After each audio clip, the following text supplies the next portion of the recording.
Welcome back to another video. Today we are reacting to the world's highest security prisons. I've seen like a preview of those videos. It seemed crazy, so let's get into the video, bro. What you see behind me is the world's strictest and largest prison. This mega prison has a capacity of 40,000. Prisoners here are the most unsafe people you can even imagine. How many people's lives have you ended? Is it 5 or 10? How many? More than 50. MS-13 and many other gangs. These are animals. These aren't people. They're psychopaths, sociopaths, the kind of people we have here. We are about to see the worst of the worst. Welcome to CCON, the world's largest prison by capacity in El Salvador, which was constructed to imprison the highest profile criminals. I wouldn't be able to survive in this prison. I can't even stay home. I can stay in my room for like a while, bro, but like, look at bro. If you are able to tattoo your face, bro, that's gangster, bro. If you are able to tattoo your face, tattoos are painful, dog. And you can like tattoo your entire face. I would definitely not mess with this person, bro. 600 soldiers work only to secure the perimeter. We are going to leave all of our belongings here before entering the prison. We will only carry our cameras and microphones, that's it. Pass slowly. Look at the camera. The body scan. I forgot my wedding ring on. Well, that needs to be put away over there. This high-capacity X-ray scanner even shows bones and internal organs. It's mainly used to scan newcomers, ensuring no one tries to sneak in anything forbidden on their body before entering. The inmates used to swallow some objects, or they would try to bring them in vaginally or anally. Micro SD memory cards, microchips, and not only that, even phone charges. Another thorough body search has been conducted. Take off your shoes. They even inspected inside our socks. It took us around 1 hour just to pass through security, even though we were invited as media after months of applying. Guards are wearing masks because they're doing a risky job here. So if they get identified, it might be riskier for them to go to town centers because these gangs, they have a lot of connections. So they have to keep their identity secret. Why don't you wear a mask? I have to talk to them face to face, looking them in the eye. They already know who I am. We're in the registration room. This area is... The light just completely vanished. But if you can see me, bro, would you do this job? It might be riskier for them to go to town centers because these gangs, they have a lot of connections. So they have to keep their identity secret. Why don't you wear a mask? I have to talk to them face to face, looking them in the eye. They already know who I am. We're in the registration room. This area is for inmates only. When a criminal is captured on the street, they don't carry ID or give their real name. That's why their fingerprints and photographs are taken here to enroll in the system. Once they become a permanent part of CCOT, the inmates lose all contact with loved ones for the rest of their lives, as family visits are strictly forbidden. It's also important to note that a small number of innocent people were mistakenly imprisoned during the big crackdown. Because of the no-contact policy, their families have no idea where they are or if they are still alive. For some, this documentary could be their first chance to see a missing loved one. Before entering the modules where the inmates are, we visit the armory of the prison. This section is a must in case of possible riots, and these convicts are the most unsafe people on earth. The type of firearm we use is a T65 rifle, similar to the M16 rifle. We also have this other firearm, which is a 12-gauge shotgun. A Sig Sauer rifle allows us to maneuver in spaces that are too tight to move. Whenever criminals are arrested and dragged to the bus, various cuffs and chains are used to restrict their movements and minimize the risk of harm to officers. Has there ever been a riot? So far, there have been no escape attempts. We have the worst of the worst within criminal organizations here. The riot gear consists of a head protection, a face shield, neck protection, an anti-trauma vest, leg protectors, shin guards, and of course, a shield. Generally, in the prisons, we see inmates invent any kind of handmade weapon, like awls or knives. They are fully protected. You can see how he protects his feet. Since this prison is so large, we have to hop on this bus. We are entering the module area. To keep the country safe, 1,000 staff members work inside CCOT. It is impossible, but let's just imagine that an inmate get out of the fortress. These pebbles that you see are put here intentionally because when they walk on these pebbles, it works like an alarm system. It makes a noise, they cannot sneak away. Have they tried to escape? No. Could they try? Difficult, because they would have to go through a series of security rings. CCOT was built with its own infrastructure in an isolated area, including an electrical and sewage system to prevent external interference. In case of an electricity cut or water supply issue, the cisterns and power plants will maintain operations for up to a week. I'm so excited. We're gonna be face to face with the most dangerous criminals in the world. It is pretty tense. We are entering one of the modules now. You are seeing the third and fourth modules next to each other. An offender who enters one of these buildings never exits through these doors. In a few steps, we'll be surrounded by more than 2,500 inmates. It's like stepping in the middle of controlled chaos. This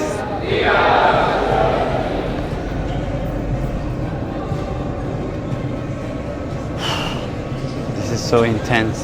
Their eyes are all on me, following my every step. Getting an eye contact with them.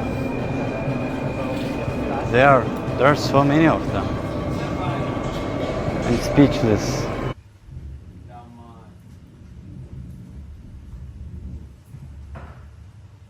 Bro, look at this guy, dog. And he looks like young, bro. I wouldn't survive one day in here, bro. I don't think I would even want to do this interview. This guy that's doing this interview is brave, bro. I want to be like you. I want to be as brave as you, bro. This is so intense. Their eyes are all on me, following my every step. Getting an eye contact with them. There are so many of them. I'm speechless. I can't help but feel unease. All of them wear white shirts, shorts, and slippers. They don't have any other belongings. Most are barely out of their early 20s and convicted of serious offenses. Even the most infamous criminals in history have an average of 20 to 30 proven victims. But here, some of the inmates are responsible for hundreds of innocent people's lives. Can I ask the inmates something? No. If you have any questions, I can answer them for you. If they try to communicate with me now, what are you gonna do? I'm not going to allow them. They know from them that subsequently there may be a penalty for not abiding by an instruction. I'm curious to know which of these group leaders I'll be interviewing. It is forbidden for us to pass this yellow line because these are one of the most dangerous human beings on earth. Without the bars between us, everyone knows exactly what could happen. There are 32 cells in every one of the 8 modules making up the mega prison. Each cell holds around 80 inmates, but the number can go as high as 150. Despite not being at full capacity, the inmates only have 0.5 square meters of personal space each. Prisoners do not have any ventilation rights or courtyards to walk outside their cell. Each inmate here have been given one of the longest sentences you can even imagine in your life. The only thing that doesn't change that all these inmates will never get outside. They will never see sunlight. The only people are authorized to get inside and outside are the personnel and sometimes media like us. They will never ever leave this building. If you see their look, you can see the emptiness in their soul. They don't have any hope towards future. They look very robotic. Their life is so monotone. This open corner is their toilet area. They have like 2 toilets for 80 inmates. It's literally humiliating these inmates. Like their whole confidence is disciplined here. The same place where they use the toilet is also where they take showers. To clean themselves, they use plastic dippers in a single shared basin. There's no running water in the cells, so the prisoners have to rely on one blue barrel for drinking water. Where they sleep is these metal bunks. No pillow, no mattress. Each prisoner receives just the bare essentials: a white sheet, a uniform, socks, slippers, and a towel. That's it. The prisoners spend their entire days on their 4-level bunk beds. They have stacked tightly, like items stored in a warehouse. As part of hygiene and order, inmates are shaved every 2 weeks by personnel. Long hair or beards aren't just unhygienic, they can also hide sharp objects. Let's take a look. Take off your shirt and line up here. Now they are taking their shirts off. These inmates were once part of the MS-13 and Barrio 18 gangs, which controlled the neighborhoods of El Salvador. These two rival gangs spent years extorting money from locals and causing great suffering to Salvadorans. There is Barrio 18, MS-13 gangs all together in one cell. That's right, just like that. The entire module is the same. They all live like this. Outside, entering each other's neighborhood could mean being torn apart. Yet here, they are side by side until their last breath. How do they live without attacking one another? They have to learn how to live together. Here, they are in a prison. They are not on the street. Most of the inmates have tattoos covering their entire bodies, even including their faces, showing their loyalty structure. For MS-13, tattoos often include initial letters or the number 13. Members of the other gang use symbols like 18 or 666, which add up to 18 and symbolize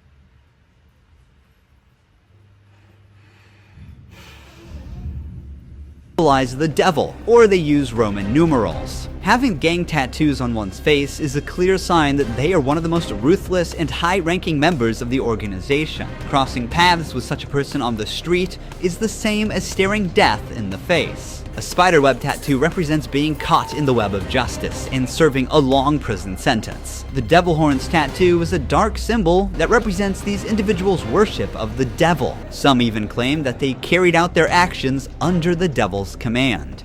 A teardrop tattoo signifies that the person has ended someone's life. The number of teardrops indicates how many lives they've taken. If there are 3 teardrops, it suggests that the tattoo's owner has taken so many lives that they've lost count. With the phrase "laugh now, cry later," these masks or clown tattoos send a clear message. Stay strong in the face of hardship now and deal with the consequences later. Are all these people truly bad? They're on another level, high-profile criminals who will never change their mentality. If you look at the upside, there's a catwalk area. Guards consistently watch over the inmates from this elevated spot above the cells. If anything suspicious occurs, they will intervene while an extensive network of cameras observes every corner 24/7, ensuring nothing goes unnoticed. The modules are kept lit all day and night for monitoring. When the sun goes down, the lights stay on all the time. They are constantly being observed. I think this is one of the hardest things. When they try to sleep, they use their towels and cover their eyes to block the light. Preacher here is teaching some. Bro, imagine you do like crimes and back home you had like a bed, you had a bath, you had a shower, you had a pillow, you had all these things, and then you get caught and then you have none. You literally depend on a couch, not a couch, a towel. It's cold as hell. You don't even have a bed. Have you guys felt how hurtful it is to sleep on the ground just as it is? Imagine a steel bed. It's basically a steel bed what they're sleeping on. Steel bunk. That's literally all you have. You get no sunlight. Zero sunlight. When was the last time you ever not seen sunlight, bro? Imagine now it's like currently raining. It's been raining for a whole week. You were kind of like, you were annoyed that, okay, it's been raining, it's fine, we enjoy the rain, but now we need the sun now. Imagine them, they will never see light ever in their lives, bro. Imagine that, ever. Imagine you going a month without seeing the sun, bro. Their whole life. And it's crazy because like, the judge will give you a sentence of like 560 years. Do you know how crazy that is? Imagine the judge says, God, 560 years, no bail, nothing. 560 years, bro, you're not even gonna live that long. But then imagine, just imagine that, bro. They're doing physical exercise over here. There's a trainer there. This is the only time these inmates get out of their cells. These activities take place for a total of 1 hour per week, under the watch of armed guards. For the rest of the time, they are locked inside. They used to control the streets. Now, they can't even take a step with their free will. It's a rotating schedule. There's not enough space, so they can't all go out on the same day. Has there ever been a chaotic incident when these inmates were outside of their cells? So far, nothing. Whenever we focus the camera on a cell, we often catch a prisoner silently mouthing words. Even behind bars, gang members attempt to send orders to the outside. This prisoner was doing just that, but we censored him to block the message. Despite the crackdown, these groups still hold significant power outside. Rumors suggest they have plans for taking revenge by targeting innocent people. But in response, the authorities threaten to impose even harsher measures on imprisoned members. If they do that, there won't even be one meal in prison. I swear to God they won't eat a grain of rice. Let's see how long their homeboys last inside. Here they get 3 meal times: breakfast, lunch, and dinner. Breakfast is usually beans and rice. For lunch, they get white rice and pasta. And dinner's pretty much the same. The only thing that changes is the drink. There's no nutritious food like chicken or meat. This is the lunch. It's rice, pasta, and 2 tortillas. Does the menu vary from day to day? No, Is it the same every day? it's always the same. It's for freshmen. Okay. It's a sugary drink. I'm going to taste it for myself. Inmates must eat with their hands and clean their plates before returning them. With a diet lacking in protein, many likely suffer from nutritional deficiencies. Before starting our interview with an inmate, I want to show you one more place that is even more extreme than what you've seen so far. Here we are in the isolation cell area. If inmates break a rule, they can be sent to these isolation cells according to the legislation. The law gives me the right to keep the prisoners in isolation for up to 15 days. These cells have sealed doors. Through this grid, I can see them and identify who's inside. We serve food here, and we also use this space to put handcuffs on them before opening the door to move them from here to their cell. Welcome to the isolation cell. If an inmate misbehaves, this is where he ends up. He won't know the time or how much longer he'll be kept inside. For days or even weeks, he sleeps on this concrete bed without ever leaving. They are cut off from the outside world, left alone with nothing but their thoughts. This is where they supply their water. There's a water basin here. They take their water here, and this is where they pee.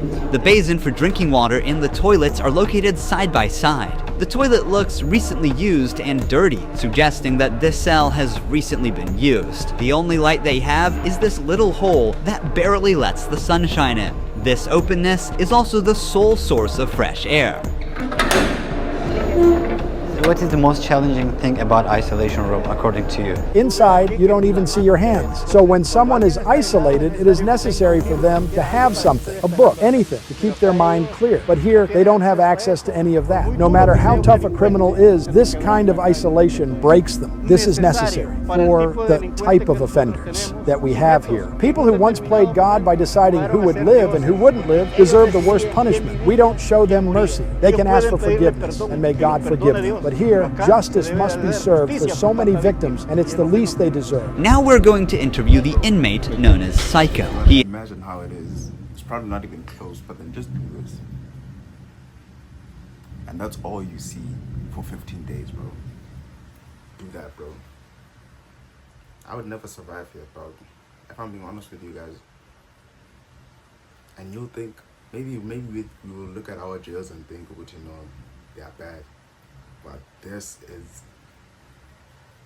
horrible. Inside, you don't even see your hands. So when someone is isolated, it is necessary for them to have something, a book, anything, to keep their mind clear. But here, they don't have access to any of that. No matter how tough a criminal is, this kind of isolation breaks them. This is necessary for the type of offenders that we have here. People who once played God by deciding who would live and who wouldn't live deserve the worst punishment. We don't show them mercy. They can ask for forgiveness, and may God forgive them. But here, justice must be served for so many victims, and it's the least they deserve. Now we're going to interview the inmate known as Psycho. He has a 34-year criminal history and has spent the last 25 years as a high-ranking member of an organization. 10 minutes. You only have 10 minutes. 12 guards are barely enough to ensure the safety around this inmate. Remove the mask. What is your name? My name is Marvin Ernesto Medrano Vasquez. How old are you? I'm 41 years old. You don't look 41. You look younger, like 35. That's a good thing that you told me, because I feel old. Can I see your tattoos? MS-13. When did you join this crime organization? In 2004, I started my criminal record since I was 11 years old. How did you first become involved? When somebody's born with just a mom and the mom is working, you look for the streets. You look for somebody to help you out. I said, well, my mom's poor, I need some shoes, I need some clothes, and I started robbing. Then I need a father figure because I didn't grow up with my father. And then I looked the group of gangs. Then I did a side, and I came right here to El Salvador, trying to change my life, but I seen that there were more gangs right here, and I started doing the same thing I did upstate, and I got locked up. I've always been one of them persons that wanted to accomplish the things that they put in their mind, and I accomplished everything I had to do right here. But I'm right here. This is how the devil pays the people. Is it true that to join this crime organization, you need to end someone's life? Yeah. But the first one must be one of your relatives, right? Yeah. That's bizarre, bro. You have to take a life of a family member, dog. I always wonder, dog, how do people like live with themselves after like they do such things? And it makes you wonder how unique like the human mind is, bro. Because how do you go to sleep knowing that you did what you did, bro? Taking a family member's life, taking anybody's life is just horrendous work. So to be able to join a gang or a clique, you have to like take a life.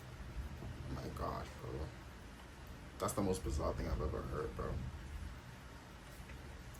I'm at 13. When did you join this crime organization? In 2004, but I started my criminal record since I was 11 years old. How did you first become involved? When somebody's born with just a mom and the mom is working, you look for the streets. You look for somebody to help you out. I said, well, my mom's poor, I need some shoes, I need some clothes, and I started robbing. Then I need a father figure because I didn't grow up with my father. And then I looked the group of gangs. Then I did a side, and I came right here to El Salvador, trying to change my life, but I seen that there were more gangs right here, and I started doing the same thing I did upstate, and I got locked up. I've always been one of them persons that wanted to accomplish the things that they put in their mind, and I accomplished everything I had to do right here. But I'm right here. This is how the devil pays the people. Is it true that to join this crime organization, you need to end someone's life? Yeah. But the first one must be one of your relatives, right? Yeah. Because you got to gain territory for your gang. I lost my mom, my dad, my son, everything right here because of the gangs. When I could be with my family, upstate, the United States, a better life. But, you know, we took wrong decisions, and this is the cause of this. That's why I tell the youth, go to school, listen to your mom, listen to your dad. Don't live this life that we live right here. There's no way out. How many people's lives have you ended? Is it 5 or 10? How many? No, if you talk about what you used to do in the jails after, it probably get a few more than 50. You gotta do it sometimes. How did you become cold-blooded and merciless in time? I can't really respond you with that question. How do you feel about not seeing your family forever since you're in Sakat?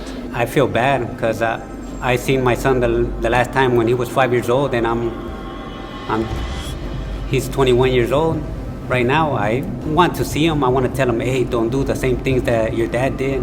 Look for a good life. People who have fallen victim because of you will never see their loved ones again. You will also never see your family. How do you cope with emotions like missing someone? I feel bad. Sometimes, like I tell you, I lay down on my bed and I think a lot of things, and sometimes I cry. What is your motivation to stay alive here? To one day change my life and look for God in my life, and I tell God, forgive me. Forgive me because I did some things. Okay. Finally, we see the sunlight. Honestly, Sakat is a place you would never wish to end up in, even as a visitor. But for the people who victimized Salvadorans, it is now their forever home. These criminals took the innocent people's right to live, and now they're paying for it. The Salvadoran government's message is clear. Crime is no longer tolerated, and the punishment is severe. El Salvador once had the highest rate of lives lost due to widespread chaos. During its peak, 104 out of every 100,000 people lost their lives in a single year. Previous administrations agreed to a truce with these groups, but this couldn't bring lasting order. Although the current government's methods are controversial, by 2023, the number dramatically dropped to 2.4 per 100,000 people, placing El Salvador among the safest countries in the world for the first time. So far, the results are undeniable. Peace has returned to the neighborhoods. But what about those who were wrongfully imprisoned? Is it true justice or way to control chaos? Are we seeing a lasting solution or just a temporary fix? For now, the answer remains unclear, and the world continues to watch. Thank you for watching this documentary. See you in the next one. Don't forget to subscribe. Ruhi Chenet was here. I don't want to lie. I was a bit scared to react to this, bro. This is some scary stuff, though.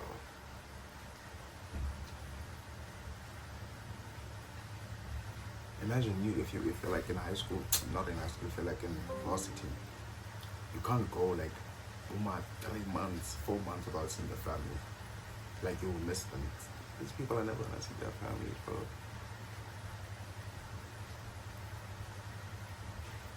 Imagine ending up here wrongfully. I understand being a criminal, but then wrongfully arrested. No bail, no jury, nothing, dude.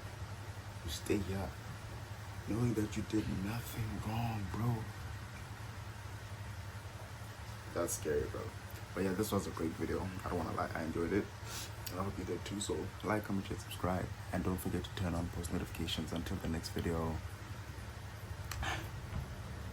I'm out.